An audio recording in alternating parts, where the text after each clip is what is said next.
ভাইরা আমার শুকরিয়া আদায় করেন। আলহামদুলিল্লাহ, আলহামদুলিল্লাহ, আলহামদুলিল্লাহ। ফেসিস্ট তারেকের চেয়ারের মধ্যে যে ভূমিকম্প শুরু হয়ে গেছে টের পাইতেছেন। সার্জিও গোরের সিপাই পইরা হাসপাস অবস্থা তারেকের। খলিলদের থাপ্পড় মাইরা তারেক রে করা বার্তা, মাইনা না নিলে নির্বাচিত প্রধানমন্ত্রী হিসেবেই শেখ হাসিনা দেশে আসবেন। ভিতরের কিছু ঘটনার সূত্র বলে দিতেছি, মিলাইয়ে নিয়েন, উত্তর পেয়ে যাবেন। প্রথমত, সার্জিও গোর প্রেসিডেন্ট ট্রাম্পের অত্যন্ত ঘনিষ্ঠ বন্ধু, দক্ষিণ এশিয়ার বিশেষ দূত এবং ভারতের রাষ্ট্রদূত হিসেবে তিনি দায়িত্ব পালন করতেছেন। বাংলাদেশে তার আসার বিষয়টা আগে থেকেই তারেক সরকারের মধ্যে একটা অস্বস্তির বিষয় কাজ করতেছিল। না জানি কি বলে ফেলে, না জানি কি হয়ে যায়, কিন্তু তারা যে বিষয়গুলো আগে থেকে প্রস্তুত ছিল যে এই ঘটনা ঘটতে পারে বা হইতে পারে, তার চাইতে অধিকতর বেশি কিছু হয়ে গেছে, যার বিষয়ে তারা সম্পূর্ণ অপ্রত্যাশিত ছিল। খলিলের সাথে একান্ত 20 মিনিটের যে বৈঠকটা হয়েছে সার্জিও গোরের সাথে, সেই 20 মিনিটের যে কথোপকথন, এতে কইরা খলিলের অবস্থা টাইফয়েড নিউমোনিয়া জ্বরের মতো, এক প্রকার ভয়ঙ্কর কালা জ্বরের মতো। দেখছেন সেই বৈঠক শেষে যৌথ কোনো সংবাদ সম্মেলন হয় নাই। খলিল একা গণমাধ্যমের সামনে আসছেন। তাকে যত প্রশ্ন করা হয়েছে ইন্ডিয়ার বিষয়, আওয়ামী লীগের বিষয়, অন্য বিষয়, সবকিছু শুধু না, উত্তর হয়েছে একটাই না। তার এক্সপ্রেশন গুলো ভালো করে লক্ষ্য করেন, বুঝতে পারবেন কালা জ্বর কোন পরিমাণে উঠতে গেছে। এরপরে বাংলাদেশের ইতিহাসে এই প্রথম বিদেশি কোনো মোস্ট ইম্পর্টেন্ট অতিথির সম্মানে নৈশভোজের আয়োজন এবং সাংস্কৃতিক অনুষ্ঠানের আয়োজন তিনি সরাসরি ইগনোর করে দিয়েছেন, নাকচ করে দিয়েছেন। প্রশ্ন হচ্ছে, তাহলে 30 তারিখের সেই রাতে সার্জিও গোর কি করেছেন? ওই সময়টাতে তিনি আওয়ামী লীগের সিনিয়র পার্সন তথা নেত্রী যাকে নির্বাচিত করে দিয়েছেন তার সাথে একান্ত বৈঠক করেছেন। যদিও আওয়ামী লীগের নেতার সাথে হোটেলে কোনো বৈঠকের প্রয়োজন ছিল না, কারণ তাদের আলোচনা মিটিং সব নেত্রীর সাথে তো হয়ে থাকেন, কিন্তু তারপরেও বিএনপি, জামাতি এবং জুলাই জঙ্গি এই ক্যাবিনেটের প্রতি একটা মেসেজ এই বৈঠক। খলিলের সাংস্কৃতিক অনুষ্ঠান ও নৈশভোজকে রিফিউজ করে তথা এর মাধ্যমে খলিলকে একটা থাপ্পড় মাইরা পরবর্তী সময় বাংলাদেশে নিযুক্ত ভারতের হাই কমিশনার তথা মন্ত্রী পদমর্যাদায় দীনেশ ত্রিবেদীর সাথে ডিনারে যুক্ত হওয়া, ব্যাপারটা কেমন কাকতালীয় হয়ে গেল না? বাংলাদেশে তো আরো অনেক দেশের রাষ্ট্রদূত আছেন, তাদের কারোর সাথে কেন বৈঠক হলো না, ডিনার হলো না, চা নাস্তাও হলো না? মাথায় রাখবেন, যুক্তরাষ্ট্র ও ভারত এই মুহূর্তে বাংলাদেশের গণতন্ত্র ও অন্যান্য বিষয় অতীতের ন্যায় সবচাইতে বেশি হার্ডলাইন অবস্থায় আছে। এইখানে অন্য কোনো আলাপ চলবে না, কোনো প্লিজ সময় নেব এইগুলা চলবে না, কথা না শুনলেই ফান্টুস। মূলত পররাষ্ট্রমন্ত্রী খলিলকে কিছু নির্দেশনা দেওয়া হয়েছে 20 মিনিটের ওই বৈঠকে। তার এমন কিছু নির্দেশনা দেওয়া হয়েছে যে নির্দেশনা পাবেন বা এমন কিছু হতে পারে তার জন্য কোনো প্রকার প্রস্তুত ছিল না খলিল। আর এই কারণে গণমাধ্যমের সামনে এসে তার মুখখানা, এত বড় মুখখানা চুপসা বিড়ালের মতো পরিণত হয়েছে। এবার আসেন তারেকের সাথে মিস্টার গোরের বৈঠকের বিষয়বস্তু কি। যদিও তারেক সরকারকে কি করতে হবে তার সমস্ত নির্দেশনা খলিলকে দিয়ে দেওয়া হয়েছে, কিন্তু একটুখানি রেখে দিয়েছে যেটা সরাসরি তারেককেই বলতে হবে। এর সমস্ত উত্তর পেয়ে যাবেন বাংলাদেশ থেকে বিদায়ের আগে। সার্জিও গোর গণমাধ্যমের সাথে কথা বলবেন, সেখানে তিনি কিছু বিষয় ইঙ্গিত দিয়ে দিবেন। মনে রাখবেন, এর আগে কিন্তু প্রেসিডেন্ট ডোনাল্ড ট্রাম্প বাংলাদেশের বিষয়ে বলেছিলেন তারা বাংলাদেশকে ভারতের চোখে দেখে।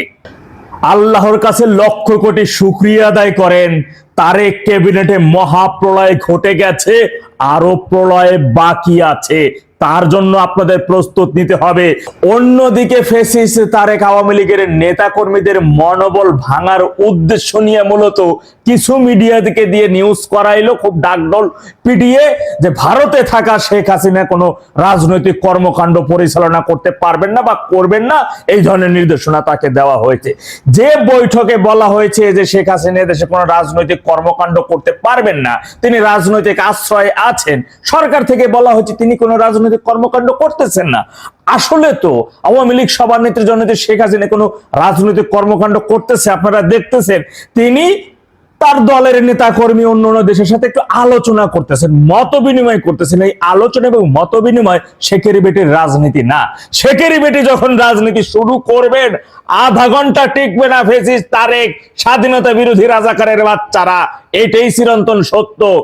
আগস্ট থেকে শুরু করে সারা মাসের দলীয় যত প্রোগ্রাম আছে, শোকের মাসকে কেন্দ্র করে যা কিছু আছে, প্রত্যেক দিনই নেত্রী আপনাদের সাথে মত বিনিময় করবেন, আলোচনা করবেন। কোন রাজনৈতিক কর্মকাণ্ড তিনি করবেন না। রাজনৈতিক কর্মকাণ্ড তিনি যেদিন দেশে ঢুকবেন সেদিন থেকেই শুরু করবেন ইনশাআল্লাহ। আপনাদের উদ্দেশ্যে শুধু বলবো, ডিসেম্বর কিন্তু সর্বশেষ বর্ডার। ঘটনা কিন্তু তার আগেই ঘটাইয়া ফেলতে হবে এবং সেইভাবে সর্বাত্মকভাবে প্রস্তুত নিতে হবে, যেন 2-5 ঘন্টা আগে ডাক দেওয়া মাত্রই আপনাদের প্রলয় শুরু হইয়া যায়। সার্জিও গোর বহু জল্পনা কল্পনার অবসান ঘটিয়ে অবশেষে সার্জিও গোর 3 দিনের সফরে বাংলাদেশে। এই 3 দিনের সফরে কি হয়েছে, কি হবে, কি হতে যাচ্ছে, সেগুলো নিয়ে চুলচেরা বিশ্লেষণ চলছে। পত্র পত্রিকা এবং মেইন স্ট্রিম যে ইলেকট্রনিক মিডিয়াগুলো রয়েছে সেগুলোতে খুব একটা আলাপ আলোচনা নেই, কোনো নিউজ নেই এই বিষয়ে, ঠিক আছে। কিন্তু সোশ্যাল মিডিয়ার মারফত আমরা জানতে পারছি যে বহু কিছু আলোচনা হয়েছে। এখন প্রশ্ন হচ্ছে, অনেক কিছু ব্যাখ্যা করেছেন অনেকেই, আওয়ামী লীগের কোন নেতৃবৃন্দের সাথে সার্জিও গোর দেখা করেছেন কিনা, বা আওয়ামী লীগের কারোর সাথে সার্জিও গোরের দেখা হয়েছে কিনা, অথবা তার কর্মসূচিতে সেটা আছে কিনা।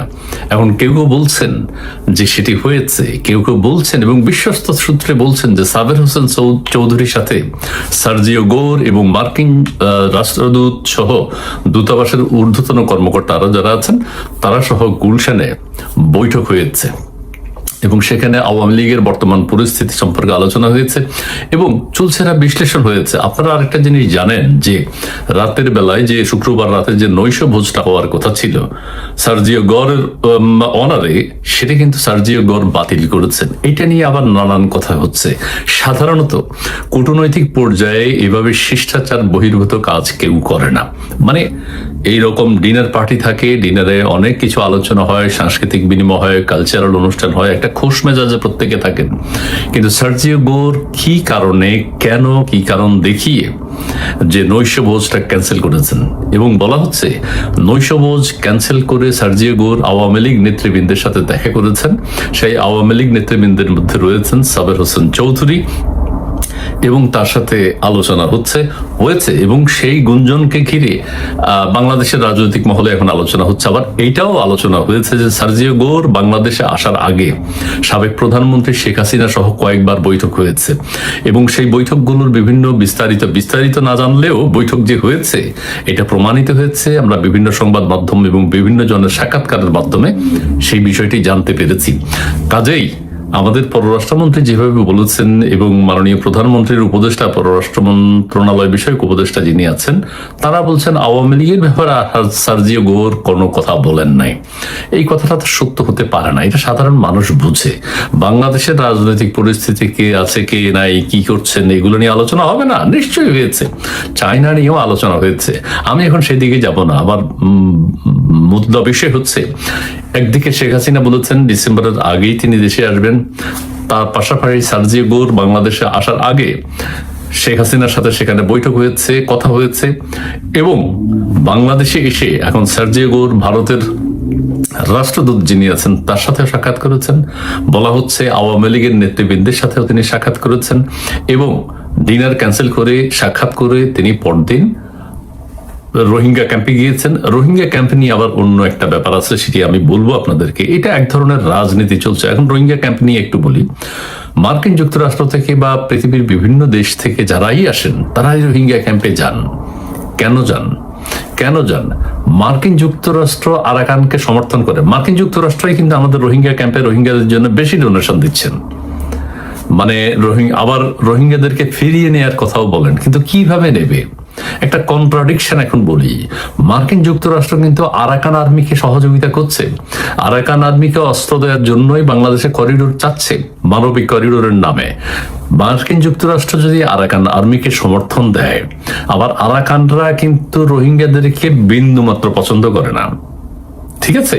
আবারও বলি, মার্কিন যুক্তরাষ্ট্র আরাকানকে সমর্থন দেয়, কিন্তু আরাকানরা রোহিঙ্গাদেরকে তাদের এলাকা থেকে বের করে দিয়েছে। কাজেই মার্কিন যুক্তরাষ্ট্রের পক্ষে মার্কিন যুক্তরাষ্ট্র কখনো এই সৎ উদ্যোগটাকে নেবেন যে রোহিঙ্গাদেরকে ফিরিয়ে নিয়ে মিয়ানমারে, আরাকানে? কখনোই নেবে না। মার্কিন যুক্তরাষ্ট্র কখনো চাইবে না। আপনি দেখবেন রোহিঙ্গাদের বাথরুম নষ্ট হলো কিনা ইউরোপীয় ইউনিয়ন জানে, আমেরিকা জানে, জাতিসংঘ জানে, খবর নাই রোহিঙ্গারা ভালো নেই। রোহিঙ্গারা ভালো থাকুক, তারা তো মানুষ হিসাবে ভালো থাকুক, কিন্তু এটা নিয়ে রাজনীতি হচ্ছে। চীন কনভিন্স হতে হবে, মার্কিন যুক্তরাষ্ট্র কনভিন্স হতে হবে। চীন কনভিন্স হলে মার্কিন যুক্তরাষ্ট্র হবে না, মার্কিন যুক্তরাষ্ট্র হলে চীন হবে না। নানান জনের স্বার্থ জড়িত। রোহিঙ্গারা এখানে এসছে, কিন্তু আরাকানরা রোহিঙ্গাদেরকে পছন্দ করে না, মার্কিন যুক্তরাষ্ট্র আবার আরাকানকে পছন্দ করে। একটা স্বাভাবিক বিষয়, স্বাভাবিক প্রশ্ন, মার্কিন যুক্তরাষ্ট্র কি চাইবে রোহিঙ্গারা আরাকানে ফিরে যাক? কখনো চাইবে না।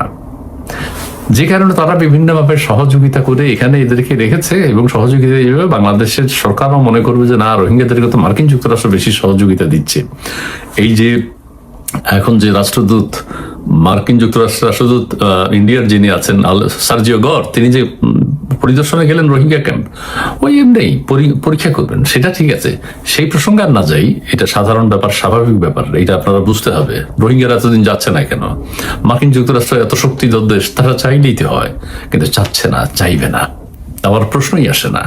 তো যাই হোক, যে কথা বলছিলাম, যে সার্জিও গোর বাংলাদেশে এসছেন, চায়নার বিষয়েও আলোচনা হয়েছে, আওয়ামী লীগের সাথেও আলোচনা হয়েছে, কথাটি সত্য। এবং এর পাশাপাশি আরেকটা কথা বলবো, বাংলাদেশ সরকার যদি সার্জিও গোরের সাথে আমেরিকার চাপিয়ে দেয়া কোনো বিষয়, আওয়ামী লীগ ছাড়া, ধরেন চায়নার সাথে আমাদের সরকার কাজ করলে যদি আমাদের রাষ্ট্রের জন্য ভালো হয়, চায়না মিয়ানমার করিডোর যদি বাংলাদেশের রাষ্ট্রের জন্য ভালো হয়, সেটা অবশ্যই হতে হবে।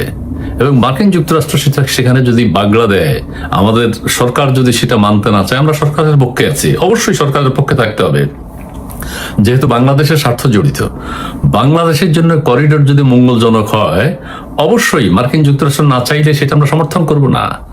মার্কিন যুক্তরাষ্ট্রের চিন্তা হলো তাদের সাথে যে বাণিজ্য চুক্তিগুলো হলো এবং চীনের সাথে সম্পর্ক হোক, সেটা চায় না। চীন আমাদের কাছের দেশ, সেই জিনিসটিকে আমরা সমর্থন করব। কিন্তু বাংলাদেশে যে রাজনৈতিক পরিস্থিতি, সেই রাজনৈতিক পরিস্থিতিতে জঙ্গিবাদকে যদি মার্কিন যুক্তরাষ্ট্র সমর্থন করে, সেটাও আমরা বিরোধিতা করব। মার্কিন যুক্তরাষ্ট্র যদি চায় আওয়ামী লীগ, বিএনপি, যারা যেসব রাজনৈতিক দল আছে, সব রাজনৈতিক দলের সহ অবস্থান থেকে রাজনীতি করুক, বাংলাদেশের স্বাধীনতা, সার্বভৌমত্ব অক্ষুণ্ণ থাকুক, তখন মার্কিন যুক্তরাষ্ট্রকে আমরা সমর্থন করব।